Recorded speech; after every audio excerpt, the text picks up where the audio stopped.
Hi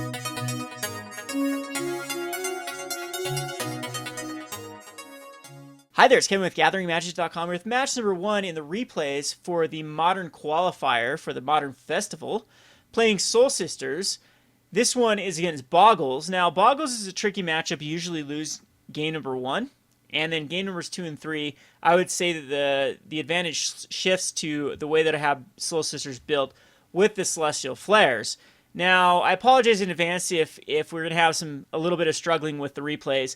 I'm not the greatest at utilizing their replays. Sometimes it just goes so quickly, so I'll try to slow this down as quick as well as possible, and then give my analysis on the match. So again, this is going to be Bogles, and I do decide to keep this hand. I have no clue what I'm up against. This is usually a typical hand for Soul Sisters. Pretty good because they have a Spectral Procession on the Pure, so right there is some nice damage. And the Ajani's Pridemate, not the greatest with this hand. You do want a Soul Sister. Being on the draw means that we could actually draw that Soul Sister. So I see Bogles, and I know that most likely going to lose on the game number 1 with this hand. I can't interact with him whatsoever. My only hope is to hopefully he doesn't get any sort of lifelink and try to get the Honor of the Pure out and then the Spectral Procession. So he's going to then put Ethereal Armor, and I know at this point with the Ethereal Armor I'm very, very, very behind. The card is just pretty bonkers in the deck, especially followed up with a Spider Umbra, meaning there's no way that... So he has first strike, and then basically you have to kill this guy twice. So the Spider Umbra will fall off, and with a Spectral Procession, that means there's no way I can actually kill it, because he'd first strike down both of the dudes, and then one would survive to do damage, and it wouldn't be enough. So I'm already down to a 16. And here I draw an Auriok Champion. And, oh, sorry about that. You click on this and it doesn't even work sometimes. All right, I'll hover over this better. And it's the Auriok Champion, I think, was a mistake. I probably should have gone for the Honor of the Pure, but I thought that I'd have to stabilize somehow. But he gets the Daybreak Coronet on it on turn number 2, and I'm way far behind. There's really nothing I can do against it. I could chump block here, but the Auriok Champion is actually a card that I need to keep out to gain some life off of like Spectral Processions and try to get this Ajani's Pridemate up to big enough to... so best case scenario next turn is I could draw into another Soul Sister and then cast a Soul Sister and Ajani's Pridemate, putting me up to a 10, and then hope he doesn't have another enchantment for it. Because then I could then put a Spectral Procession out and gain some sort of life and hopefully get Ajani's Pridemate close before I have to start, and then chump block with Spirit tokens until I can get Ajani's Pridemate up to the point that can start outclassing the Glade Cover Scout, if that makes sense. So anyway, he's going to attack in with, hey, that button's the button I need. I guess it just skips phases here. And then I draw another Pure. At that point, this is redundant. So the best thing I can do is just start putting out chump blockers. And then I can at least block and save myself some time to try to go the aforementioned strategy of getting the Ajani's Pridemate big enough. But with this hand, it's not looking good. So anyway, he will cycle off a Horizon Canopy, which is a very good card in this deck. I thought about putting this in Soul Sisters. It might be worth it, as it's a way that you can filter through your lands. But I think we're playing enough non-basic lands to begin with in this deck. You'd be surprised, though, if you go down to a certain amount of sources, you're vulnerable to Blood Moon. So at this point, I don't need to block. I do decide to block and put myself at 11, but I didn't need to block there. I could have actually let it go through, but I think that's the wise decision, because if he does have like a Rancor, I'm just dead. So here I'll draw a Spectral Procession again. Now I can stabilize, but I think Ajani's Pridemate is the right play to try to get it up to the ability to block this guy, but a 10-10 is going to be quite a ways away from doing so. So here, though, I can block and Path Exile, at least stop him from gaining life and get me another land so that I can cast multiple either on the Pures or something in one turn. I think that's the right play. But then I believe after this is when he just drops down a Core Spirit Dancer, and that's game at this point. There's really no way I can come back from this guy. Every time he casts an art, it doesn't even have to go on the Spirit Dancer. he can put it on the Gladecover Scout. He'll draw a card, and pretty soon he's just going to find the enchantments that let him go unblockable. So here, Windbrisk Heights is okay. I mean, I do have the mana I need, but I think I need to get rid of that. Core Spirit Dancer, so Spectral Procession is the right play. And he'll path away my Soul Sister, meaning that it's going to be very hard for me to get my Pridemate up to where I need it to be. And then on his upkeep, I think I do decide to path his Spirit Dancer, but we see a Rancor come out here on the Gladecover Scout, and that, even if I block him and I save myself a turn, I think I still do block with 1, because I want to be able to activate the Windbrisk Heights, but I know this is looking pretty bad for me. I don't even know if there's anything I could draw into to get this up to a 13-13, barring that he doesn't draw into something else either. So I just scoop here, and we'll go on to the next game. This is definitely game number 2, because we snap keep this. I was so excited when I saw Celestial Flare. I didn't even care about the other cards. I saw Plains, Celestial Flare. This is the hand that really gets the Bogles. So he will put out just a Temple Garden to play tapped. Allows me to put another Soul Warden. And now we're going to be able to get up to Serra's Ascendant's life total. Again, the goal is to get up to 30, so this is a 6/6 flying lifelinker. And we'll go ahead and just put these guys out and attack in for 1. And then my opponent gets a nice strong draw here with this Core Spirit Dancer. And like, I wish I had a Path to Exile, not a Celestial Flare now, because then I could punish him for it. But I'm at 25. I brought in Return of the Ranks, so I think I did bring in Wrath of God as well, which in hindsight's not the correct move.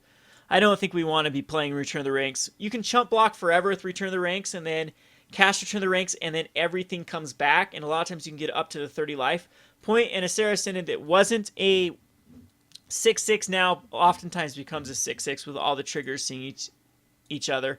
So I wasn't super excited to draw Windbrisk Heights, but I can attack in with everything, and then if he blocks, I can Celestial Flare it, because we do want that Spirit Dancer dead, but he does not block. And now he starts to get a Spirit Link. That's a good one. As well as a Hyena Umbra. So he does get to draw cards for these, though, which is the bad thing with Spirit Dancer, just allowing him to go crazily through his deck. But getting rid of 2 very key cards, a Hyena Umbra and a Spirit Link, as well as a Spirit Dancer, is diluting his deck, at least somewhat diluting his deck, and it used his turn as well. So all those have to go to the graveyard. Again, the Umbra does not work for this particular scenario of sacrificing. And we still have another Celestial Flare to play as backup. So here was a beautiful card. We draw the Spectral Procession. I really salivated when I saw it. I had the play with Ranger of Eos, but I'm thinking that getting this up to a 6/6 is a lot more powerful than just casting a Ranger of Eos, and it would have allowed me also to cast 1 more Serra's Ascendant. But this immediately puts my guy up to a 6/6 flying lifelink, and we can attack him for 8. And now he's got to find an answer for the Serra Ascendant, or he's dead. He does, though, have the Path to Exile, but we can still hit in for 2, and we still have a nice little board presence with the Spirit tokens. And, again, we have that Celestial Flare backup. So the Dryad Arbor comes out, and he decides to Spirit Mantle in a Dryad Arbor. Can't block a flying creature at the moment. And then we draw into this beautiful card, which is Ghost Quarter. And I decide that I'm really going to punish him, though. If this is the only creature, I'm going to let him put as many cards as possible in his Dryad Arbor and not kill it until then. And there we get Ranger, and this will allow us to tutor up the 2 Serra's Ascendants, and we can play them both. And then when he does decide to go crazy on his Dryad Arbor, we'll Ghost Quarter it. So I can't react to an Umbra, though, because this is a destroy effect. But Daybreak Coronet, sure, no problem. We can allow that to even stick. I destroy in response, but I didn't even need to do that. I could have waited till he put another one on there. And now he's way far behind. He's lost a Coronet. He's lost another land. He's lost a Spirit Mantle. That is going to be game. So let's find the last one here. And this one was a Heartbreaker. Alright, so here's the start of game number 3. We can't keep a Ghost Quarter with no way to cast anything. Again, this is one where the Ghost Quarter is really hurting us, because I probably I don't think I would even keep this against Bogles with this sort of first turn Soul's Attendant and then hoping I get something for Ajani's Pridemate. So I have to ship this one back. And no lander you cannot keep, of course. And this one has the Celestial Flare. I'm fine with this, other than it is quite weak. It's kind of redundant with the Sundering Growth and the Celestial Flare. And now we see another Sundering Growth. So the thing is, we want to punish him early, but we also don't want him to be able to come back after punishing him. So having double Sundering Growth and Celestial Flare is all nice. And now he's going to start playing around Celestial Flare. And I hate seeing that because Celestial Flare is completely pointless when he can attack him with two different things. So I decided just to put out the Ajani's Pridemate and call that good. A Spider Drop then comes on his Spirit Dancer. Now I'm hoping that I can draw into a Path to Exile, but he's still getting cards off of every one of them. And then he puts a Spirit Mantle on the Gladecover Scout. Now I can get in for 5 damage, putting me down to a 14. Now the Plains here is great because we can go Serra Ascendant and keep up one of our guys. And I'm hoping that he attacks in and thinks that I'm in a Celestial Flare, so he can kill his Gladecover Scout. And then I can, in response, just actually kill his Spirit Mantle on his Gladecover Scout. And, okay, so he goes to Daybreak Coronet on his... Okay, yeah, Gladecover Scout. Now, there's a cool little thing here. If we kill the Spirit Mantle, the Daybreak Coronet falls off. So I'm feeling really good here about this, even though he does have the advantage with me mulling to 5. So he swings in with both. Now we could kill the Spider Umbra, but he's got this Wooded Flails up, so I'm thinking I have to play around Path to Exile. And I would rather kill the Spirit Dancer. It's what's giving him a ton of cards, because then we have double or a Sundering Growth again that can take care of this, and a Celestial Flare that can take care of another card after that. So he attacks him with both, and at this point we will Sundering Growth off the Spirit Mantle, which will make the Daybreak Coronet fall off. And here I know that I'm going to play around Path to Exile again. I'm willing to lose my Serra Ascendant to kill a Gladecover Scout. And he does indeed have the Path to Exile for the Ajani's Pridemate. But I still am able to get rid of the Gladecover Scout from the Serra Ascendant. And now I'm still staring down a Slippery Boggle and a Spirit Dancer, which is unfortunate because we do have the Celestial Flare. He's just got one of those hands that's very good against Celestial Flare. So right here I need to draw something like a Spectral Processions to get back into this.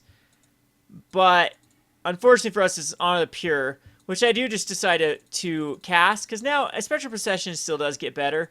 But the Spirit Dancer is getting huge. And I'm taking 7 here. And I will Sundering Growth off a Hyena Undra just to save some life. Probably should have Celestial Flared there, though. Not quite sure. There's another Spirit Dancer. I just know that I'm done. He draws in any enchantment. There's nothing I could do here. And I get a Soul Attendant. Again, not a card I wanted to see. And it puts a Rancor on the other core Spirit Dancer. And yeah, there's literally nothing I can do. I can block the Slippery Boggle, go down to a 1. Probably should have... Well, I don't think in Celestial Flare... Yeah, it has to be in the process of attacking or blocking. Once we're out of combat phase, it is no longer relevant. And insult to injury, a Dryad Arbor comes out, which again can get around that Celestial Flare. And we top deck into a land, and that is game. So, fine, nothing really relevant off of the Windbrisk Heights, but it wouldn't matter anyway, as he would go crazy with the Spirit Dancers, drawing a bunch of cards here. So we start off the match with 0-1. Really bummed out at this point, going against Bogles first round. A lot of times you want to warm up, but I mean, it led to the being paired up against the rest of the matches you'll see paired up. So I guess this is kind of a blessing in disguise losing round number 1. But we'll go on to round number 2. This has been Kevin with RogueDeckBuilder.com. Thanks for watching.